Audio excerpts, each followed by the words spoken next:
ලංකාවේ මිනිස්සු හරිම වෙනස් ජාතියක් කියන්නේ මේ නිසා.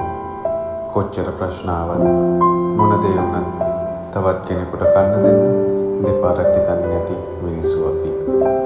සුනාමි ආවා, බෝම්බ පිපිරීම ආවා, කොරෝනා වසංගත ආවා, ආර්ථික අර්බුද ආවා, රට අමාරුම කාලවලට මුහුණ දුන්නා. ඒ හැම සැරේම එකිනෙකා ළඟට දුවගෙන ගියේ මේ රටේ මිනිස්සු. එතන සිංහලද දෙමළද මුස්ලිම්ද කියන ප්‍රශ්නයක් තිබුණෙම නැහැ. අමාරුවේ ඉන්න කෙනෙක් දැක්කම ඒ කෙනා අපේම කෙනෙක් කියලා හිතපු හදවත තිබුණා. වෙසක් අපිට මතක් කරන්නේ පහන් වල ආලෝකය ගැන විතරක් නෙමෙයි. එකිනෙකා වෙනුවෙන් ජීවත් වෙන්න පුළුවන් මිනිස්කම ගැන.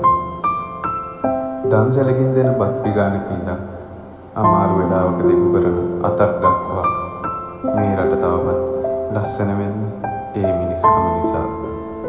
කොච්චර වෙනස්කම් තිබුණත්, කොච්චර මතභේද තිබුණත් අමාරු වෙලාවට එකට හිට ගන්න පුළුවන් නම් ඒ තමයි ලංකාව.